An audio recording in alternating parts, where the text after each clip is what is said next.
संतोष का महत्व। बहुत समय पहले की बात है, एक छोटे से गांव में एक साधु बाबा रहते थे।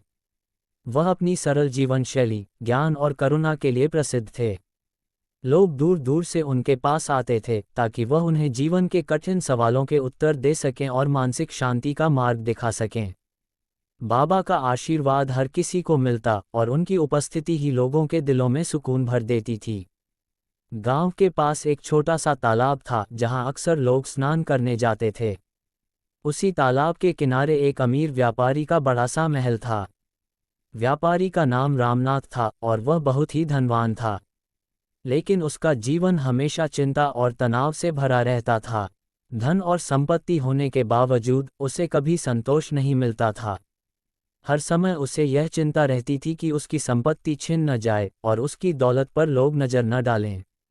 एक दिन रामनाथ ने सुना कि गांव के साधु बाबा लोगों को मानसिक शांति और संतोष का रास्ता बताते हैं। वह ये जानने के लिए कि वास्तव में साधु के पास क्या खास है, बाबा से मिलने के लिए गांव की ओर चल पड़ा। जब वह साधु बाबा के पास पहुंचा तो उसने अपनी समस्या बताई। बाबा, मैं बहुत अमीर हूं, मेरे पास सब कुछ है, लेकिन मुझे कभी भी सुख और शांति का अनुभव नहीं होता। मेरा मन हमेशा व्याकुल रहता है। क्या मुझे इसका कोई समाधान मिल सकता है? साधु बाबा ने रामनाथ को ध्यान से सुना और फिर मुस्कराते हुए कहा, तुम्हारे पास जो कुछ भी है वह सब एक दिन चला जाएगा।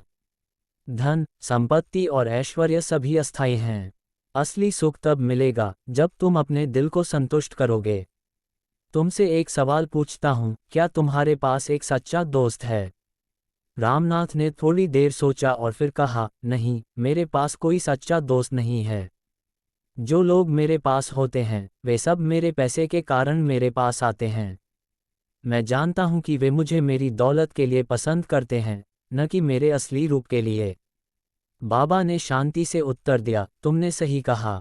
धन तुम्हारा दोस्त नहीं हो सकता, लेकिन यदि तुम अपने हृदय को शुद्ध करोगे और लोगों के साथ सच्चे प्यार और सद्भाव से पेश आओगे तो तुम देखोगे कि तुम्हें सच्चे दोस्त मिलेंगे। वे लोग तुम्हारे साथ तभी होंगे जब तुम उन्हें अपनी दौलत से नहीं बल्कि अपनी अच्छाई से आकर्षित करोगे। रामनाथ ने सोचा और बाबा की बातों पर ध्यान दिया। वह महसूस करने लगा कि उसकी सारी दौलत और ऐश्वर्य केवल एक बोझ बन गए थे जो उसे मानसिक शांति नहीं दे पा रहे थे। अगले दिन रामनाथ ने साधु बाबा से विदा ली और गांव छोड़ने का निर्णय लिया। वह अब अपने जीवन में बदलाव लाने के लिए तैयार था। कुछ वर्षों बाद रामनाथ ने अपने पुराने महल को बेचकर गांव में एक छोटा सा घर खरीदा। उसने अपना जीवन सरल और संयमित बना लिया। वह गरीब और जरूरतमंद लोगों की मदद करने लगा और साथ ही उसने अपने हृदय में सच्चे प्यार और दया की भावना को स्थान दिया। धीरे धीरे उसे आत्मिक शांति और संतोष मिलना शुरू हुआ। अब वह न केवल खुश था बल्कि उसके पास सच्चे मित्र भी थे जो उसे उसके व्यक्तित्व और अच्छाई के कारण प्यार करते थे, न कि उसकी दौलत के लिए। तो बच्चों, इस कहानी से हमें ये शिक्षा मिलती है कि आत्मसंतोष और आंतरिक शांति से सच्ची खुशी मिलती है।